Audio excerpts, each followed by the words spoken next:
In early 1943, deep within the Allied airbase at Biskra, Algeria, a crew of 10 American airmen gathered around their commanding officer to receive their orders. The sandstorm outside howled against the metal siding of the hangar, but inside, tension reigned. The crew belonged to the 414th Bomb Squadron, part of the 97th Bomb Group, and their aircraft was a B-17F Flying Fortress, nicknamed All-American. Their mission that morning was to join a formation of bombers en route to bomb a German military supply depot in Bizerte, Tunisia, a key port city under Axis control. The pilots, navigator, bombardier, gunners, and radio operator each checked their gear in silence. They had flown together before, but this would be their first time flying this deep into enemy territory under heavy Luftwaffe presence. The commanding officer emphasized that German fighters and flak concentrations had increased significantly in the area. The All-American was fueled, armed, and waiting. The B-17F was a beast of American engineering, designed for long-range bombing runs and capable of absorbing massive damage. It was equipped with .50 caliber machine guns on all sides, powered by 4 Wright 18-20-97 Cyclone engines, and could carry nearly 8,000 pounds of bombs. Yet despite its firepower and reputation, every man in that hangar knew the grim statistics. Not every crew came back. Luftwaffe fighters were adapting, and German anti-aircraft batteries had become more precise with each raid.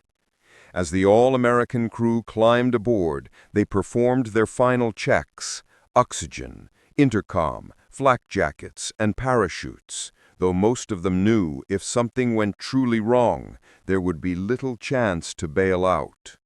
The engines roared to life, shaking the dusty ground, and the aircraft joined the formation, taxiing toward the desert runway. At precisely 0800 hours, a fleet of B-17s lifted off in staggered order. The All-American was positioned near the rear right of the formation, a location both advantageous and dangerous. Advantageous because it had other aircraft shielding its front and left flank, but vulnerable to enemy fighters who often attacked from below or behind. As they gained altitude and crossed the Mediterranean coast, radio silence was enforced. Each man fell into his task. The pilot monitored engine temperature and altitude. The bombardier reviewed target coordinates. The gunners scanned the horizon. For hours, only the rumble of engines and the crackle of static filled the cold interior of the aircraft. By midday, the North African coastline had vanished behind them, replaced by open sea and enemy airspace. The tension thickened. The crew knew they were minutes away from enemy contact. At 20,000 feet, the air was below freezing, and the men's oxygen masks became their lifelines. Suddenly, the intercom crackled. "Bandits, 3 o'clock high." Everyone snapped into action. A flight of German Messerschmitt Bf-109s had appeared, sleek, fast, and deadly. Their objective: break the formation, force the bombers to scatter, and pick them off. Tracers flashed across the sky as the tail gunner opened fire. The gunners shouted bearings. The plane jolted with turbulence and evasive maneuvers, but the formation held together, barely. As the All-American neared its bombing run over Bizerte, the sky erupted in black puffs. Flak bursts surrounded the bomber formation, each explosion rocking the aircraft with concussive force. The bombardier took his position, lining up the target through the Norden bomb site. Despite the chaos, training kicked in. "Bombs away," he reported over the intercom. Below, German supply depots, fuel reserves, and anti-aircraft positions were lit up in a devastating chain of explosions. The formation began its slow turn back toward base, but the danger wasn't over. German fighters had regrouped, and the worst was yet to come. The B-17 All-American was now climbing to rejoin formation after its bombing run when a sudden impact shook the entire fuselage. A German Bf-109 had made a last-ditch attack from the front. In a shocking mid-air moment, it collided with the B-17's nose section. The impact tore off the entire front of the aircraft, instantly killing the bombardier and leaving a gaping hole where the cockpit's floor once was.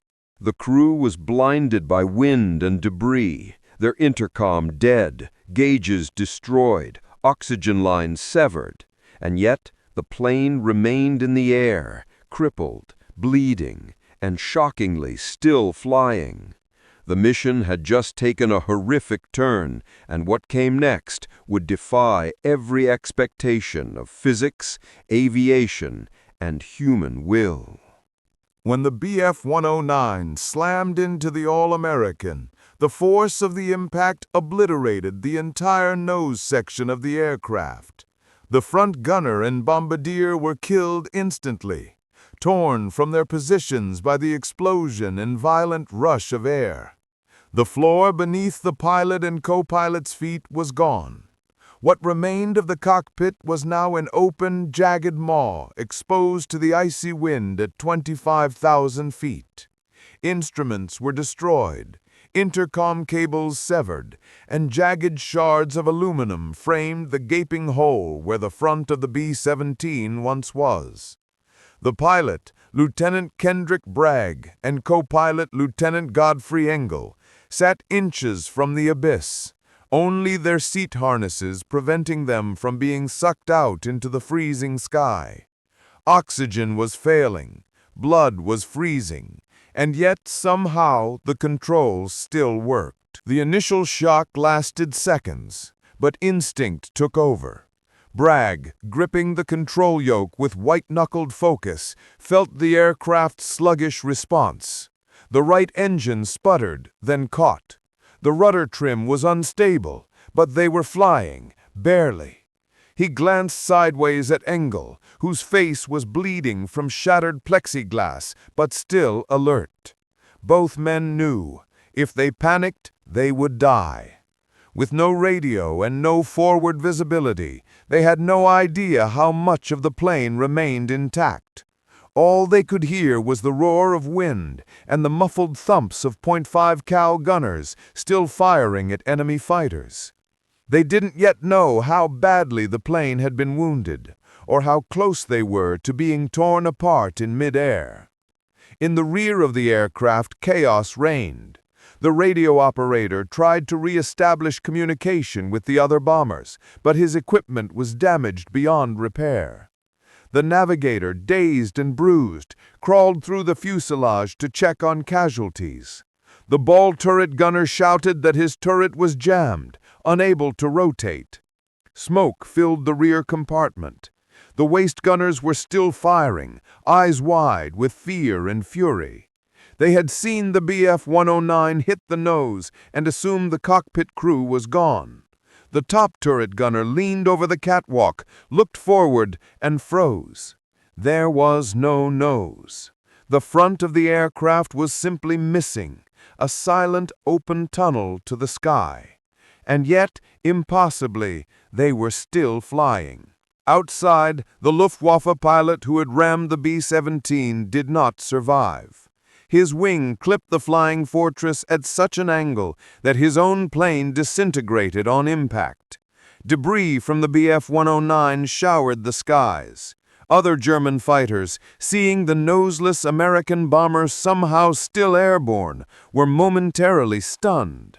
One pilot later described the sight as a flying corpse, too stubborn to fall. They did not press the attack, perhaps out of disbelief, perhaps out of fear. The All-American began losing altitude, but maintained a straight line, trailing black smoke. The formation had moved on. They were alone now. As the B-17 drifted through hostile skies, the crew faced a grim choice. Attempt to turn back toward Allied lines across hundreds of miles, or try to bail out, assuming their parachutes would deploy properly in sub-zero winds and without floor access. Lieutenant Bragg chose the unthinkable. They would fly her home. With frostbite creeping in and blood soaking into their gloves, the pilots began the impossible task of keeping the wrecked aircraft in the air. Bragg adjusted trim manually, using instinct rather than instruments. Engel monitored the engines through visual cues alone. Each breath was labored. The cold bit deeper, but they didn't quit. Minutes turned into hours. The open cockpit left the pilots exposed to wind chill as low as -30 degrees Celsius. Their faces were blue, their eyes watered uncontrollably. The cold air rushed through the entire fuselage, making movement in the rear compartment agonizing. Yet the crew mallied. The navigator estimated a course using dead reckoning. Waist gunners alternated lookout shifts. The top turret gunner acted as a relay between the cockpit and the crew, crawling through the fuselage to relay information. The bomber creaked and groaned with every gust, but she stayed together. Barely. The All-American was dying, but she wasn't dead yet. As the crippled B-17 All-American limped through the cold skies above Tunisia, it became clear to the crew that survival would depend entirely on their ability to improvise. Every breath the pilots took burned their lungs. Their oxygen masks, meant to deliver life-saving air at high altitudes, had been damaged when the nose was torn away. Lieutenant Bragg and Lieutenant Engel had only the oxygen that remained in the hoses and tanks strapped to their seats. They knew it wouldn't last long. Despite the agony of exposure, neither pilot could afford to move. Standing meant likely being sucked out through the front of the aircraft. So they remained strapped in, their boots resting on nothing with air, flying a machine that by all logic should have disintegrated. They were guiding a corpse through the sky, cold, broken, and bleeding smoke. Behind the pilots, the remaining crew worked with a grim determination. One of the waist gunners fashioned a makeshift oxygen line using a patchwork of tubing from damaged gear. It wasn't perfect, but it kept the men conscious. The top turret gunner crawled forward once again, forcing himself through the narrow fuselage to deliver updates. He screamed over the howl of wind, "We're still together, still flying." The radio operator gave up on external communication and began using hand signals and written notes to coordinate emergency procedures. Even in the chaos, they started to create order. One by one, each man settled into a role. There was no more panic, only survival. As the minutes passed, the damaged B-17 continued to drift south, barely maintaining altitude. The terrain below changed from coastline to arid plains and jagged hills. Allied positions were still distant. Fuel was running low. Engine number 3 had started to stutter, and the right wing's aileron was sluggish, but they refused to descend. The nose cavity, now just a yawning hole into the void, vibrated with every gust of wind. Bits of wiring and insulation flapped violently. Blood still coated parts of the cockpit and the forward fuselage. The sun began to set behind the bomber, casting long shadows across its mangled frame. No escort, no formation, no backup. Just one floating wreck crossing enemy territory on sheer willpower. Inside the fuselage, something remarkable began to happen. Despite their exhaustion and injuries, the crew began talking, not shouting, not panicking, but speaking. They passed small messages along the body of the plane like whispers in a cathedral. Hold tight. Trim holding. We're over friendly lines soon. The mechanic whispered a prayer. The tail gunner, still alert and watching for threats, quietly hummed a hymn he'd heard as a boy. In that shattered metal shell, suspended between life and death, 10 men found clarity. There was no more fear of being shot down. They'd already been hit. There was no fear of dying. They were already expected to. What was left was something purer, resolve. Far below, Allied observers reported seeing a severely damaged aircraft drifting erratically over Axis-held ground. Fighter patrols were launched, but the altitude and distance made interception unlikely. One British forward observer near the Algerian border later described the moment. "We thought it was going down. Then we saw it level out, and it kept going." To those on the ground, it looked like a bomber in its death throes, and yet it kept moving forward. Some even speculated it was a ghost plane, an empty shell still drifting on autopilot. No one believed that a full crew could still be alive inside, but they were. Every man still breathing, every hand still fighting. The horizon finally began to shift. Mountains gave way to the flatter, familiar terrain of southern Algeria. Through the open nose, the pilots saw what they thought might be the hazy outline of a landing field. The crew didn't cheer, they didn't cry, they stayed focused. The job wasn't done. The landing would be the hardest part. The aircraft had no forward instruments, no navigation tools, no visibility beyond what the pilots could glimpse through the wind-blasted wreckage. Worse, the structural integrity of the bomber was uncertain. Every jolt could tear it apart.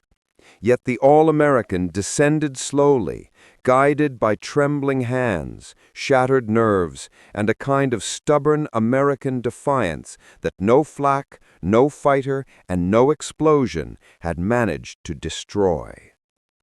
As the makeshift silhouette of the All-American loomed closer to the Allied airfield near Biskra, no one on the ground could quite believe what they were seeing. From a distance, the aircraft looked like a ghost, a skeletal bomber trailing smoke, missing its entire nose, flying lower than it should, yet somehow still airborne. Emergency crews on the ground rushed to position. The air traffic officer ran outside and stared, speechless. No one could raise the plane on radio. No landing lights blinked. No response to flares. Because there was no radio, no front instruments, no pilot's window. Just 2 figures visible in the cockpit, exposed directly to the air, controlling the crippled machine by raw instinct and sheer willpower. The All-American was coming home on its own terms. Inside the bomber, the temperature had dropped even further as they descended. The lower they went, the stronger the turbulence. The wounded plane shuddered with every gust. With no nose, the airframe had no aerodynamic stability at the front, making it susceptible to wild shifts in yaw and pitch. Lieutenant Bragg held the yoke with hands nearly numb from frostbite, while Lieutenant Engel leaned forward, trying to see through the torn remains of what was once a cockpit wall. There were no landing gear lights, no altimeter. The engines had taken a beating and now sputtered unevenly as if gasping for their last breath. Every man aboard knew the odds. The descent could just as easily turn into a nosedive, or worse, a mid-air disintegration. But they didn't care. They had made it this far. No one was jumping. They were landing together. The wheels were lowered manually. Hydraulics had failed. One of the crew members crawled to the landing gear release and cranked it by hand, hoping the gear would lock into place. No one could confirm it visually. The underbelly cameras were destroyed. It would be a blind landing. Bragg gave a short nod to Engel. Neither spoke. They simply adjusted flaps using emergency levers and began the final descent. The plane shook violently. Wind screamed through the open nose. Bits of aluminum peeled away from the jagged edge. The entire aircraft trembled like it was going to tear itself in half. And still, it held. Below, the airfield crew scrambled. Trucks cleared the strip. Stretchers were readying.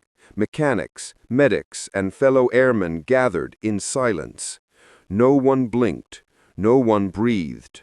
The damaged B-17 came into view, skimming just above the treetops, its engines groaning in pain. It descended slowly, losing altitude unevenly, nose tilted slightly down, but miraculously controlled. As it crossed the threshold of the runway, the pilot made no flare, no textbook maneuver, just a long, hard, grinding contact with the tarmac. The wheels screamed. The right gear buckled slightly, then caught. Sparks flew. Metal shrieked against the ground. The tail dipped. The entire plane wobbled, but stayed intact. When the All-American finally came to a complete stop at the far end of the runway, it didn't explode. It didn't collapse. It just sat there, silent, scorched, broken, and alive. The ground crew rushed forward, jaws slack, eyes wide. The crew inside didn't erupt in cheers. They didn't jump out. For a full minute, no one moved. Then the side hatch creaked open. A young airman dropped to the ground, limping. Another followed, coughing from smoke and oxygen deprivation. One by one, 10 men stepped out of a plane that should have been scattered across the Mediterranean. Some were bleeding. All were silent. There was nothing left to say. They had done the impossible. The moment was immediately recorded in base logs. Photographers arrived within minutes to document the wreck. The nose section, gone. Cockpit, open to the sky. Forward controls barely holding together. But the engines had worked. The crew had worked. And somehow, by a combination of stubbornness, training, and blind courage, the All-American had come home. Engineers examined the aircraft in disbelief. Officers shook the pilot's hands with tears in their eyes. The chaplain came forward and saluted. And in the distance, the sound of other bombers returning to base echoed through the desert sky. But none of them had flown like this one. None of them had survived the way All-American had. The damaged B-17 sat on the edge of the Algerian runway like a monument to impossible survival. Mechanics swarmed the aircraft, not to repair it, but to understand it. Engineers traced the jagged lines of torn aluminum and twisted bulkheads. Where the nose had once been, there was only empty air framed by metal ribs, blood stains, and wires still flapping in the desert wind. The logbooks were updated with 2 words: landed, intact. But the airmen who had brought her home were anything but. Medics inspected their frost-bitten hands, bloodshot eyes, and bruised bodies. Some had gashes from glass, others could barely stand, and yet no one was hospitalized. Each man simply stood, nodded, and waited for their debriefing. The horror had passed, but its echo would live on in every quiet moment they spent alone afterward. News of the All-American spread like wildfire across Allied bases. Within 24 hours, photographs of the aircraft had been developed and circulated. To most observers, it looked like the plane had crashed and been reassembled by ghosts.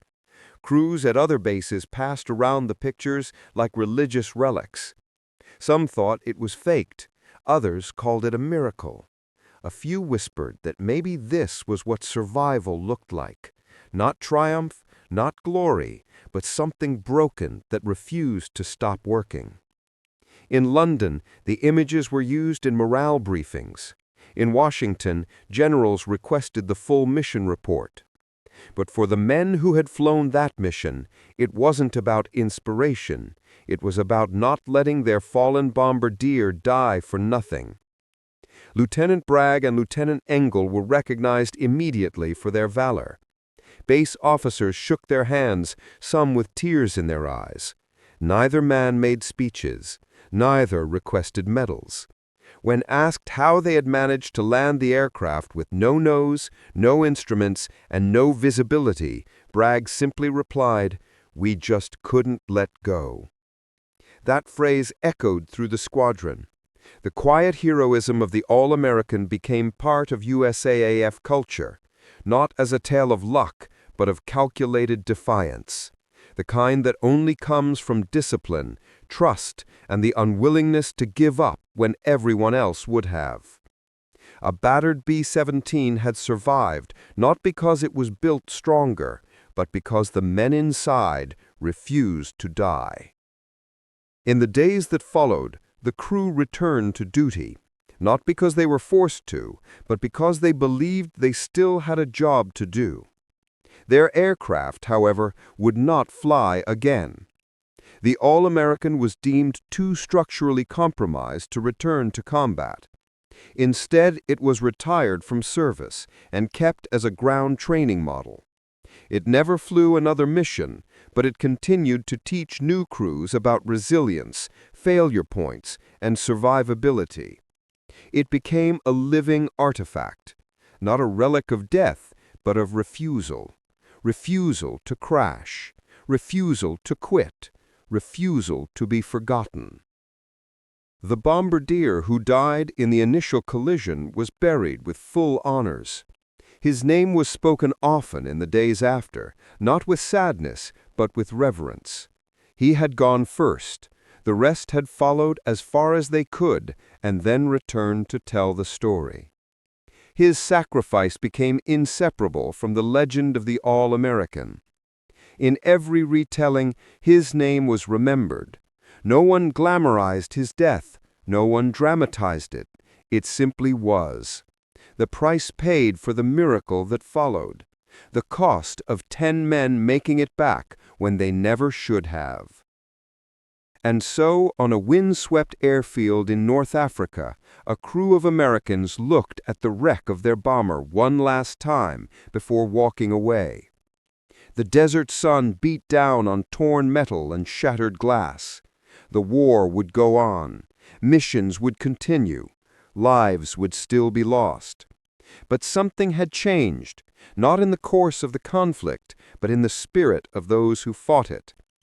The All-American wasn't just a plane that landed. It was a message: we will not break. Not from flak, not from collision, not from the sky itself trying to throw us down. The enemy saw an open wound flying, but the men inside it knew better. They saw a machine that refused to die. Long after the war ended, the story of the All-American lived on, not just in official records, but in the voices of veterans, instructors, and the next generation of pilots who came to study its impossible flight. The images of that noseless B-17 became iconic across Air Force bases worldwide. It wasn't a polished, glamorous war story. It was brutal, raw, and real. That image, an open cockpit, wind tearing through, blood frozen to controls, and 2 young men flying blind, became more than a tale of survival. It became a symbol. a symbol of what happens when training, discipline, and sheer human resolve come together in a moment of chaos and choose not to break. The U.S. Army Air Forces often highlighted the mission of the All-American in post-war materials as an example of structural resilience, crew coordination, and psychological endurance under catastrophic failure. Aircraft manufacturers used the case to study how much structural damage a bomber could sustain and still remain airborne. Flight schools used it in their curriculum to teach students about trim compensation, emergency descent, and psychological control under duress. But for the men who had been aboard, it was never about fame or mechanical marvels. It was about something deeper. Proof that sometimes the most important tool in an aircraft is the man holding the stick when everything else is gone. Lieutenant Bragg returned to the United States in late 1943. He would continue flying, but rarely spoke publicly about the All-American. When asked, he would only say that the aircraft wanted to live. Lieutenant Engel also survived the war, later becoming a flight instructor, though he would quietly decline speaking engagements on the subject. Both men carried scars, physical and emotional, but considered themselves lucky. They never forgot the man they lost in the nose, nor the strange, sacred silence that filled the cockpit in the hours after the impact. In private letters, Bragg once described that moment as being inside the breath between life and death. The rest of the crew eventually dispersed after the war, most returning to quiet civilian lives. But every so often, one of them would receive a copy of the now famous photo, the All-American mid-air, torn open, defying gravity. Some framed it, others folded it into drawers. For them, it was a reminder not just of war, but of how close they had come to losing everything and what they had held on to instead. Some would meet years later at reunions, exchanging few words, but many long, knowing looks. No one else needed to understand. They had flown the impossible. That was enough. Today, the memory of the All-American still inspires. In museums and aviation history circles, her story is told not with trumpets and flags, but with awe. Awe that 10 men refused to die. Awe that they trusted each other enough to make the worst flight of their lives in silence and determination. Awe that a machine torn nearly in half could be flown hundreds of miles and landed without a nose, without instruments, without even a floor beneath the pilot's feet. It's a story that shouldn't have ended with wheels touching runway, but it did. And that ending redefined what was possible. The Second World War is filled with stories of destruction, death, and collapse. But here and there, amidst the carnage, rise moments like this, moments that whisper, "We are still here. We are still alive. We are still human." The All-American was never rebuilt. She was never flown again. But she never needed to be. Her final flight became her legacy, frozen in time, etched into the memory of every man who served, every pilot who ever felt his aircraft lurch mid-flight, every soul who ever stared into the abyss and thought, "I'm not done yet." Germany was shocked, but the world was changed.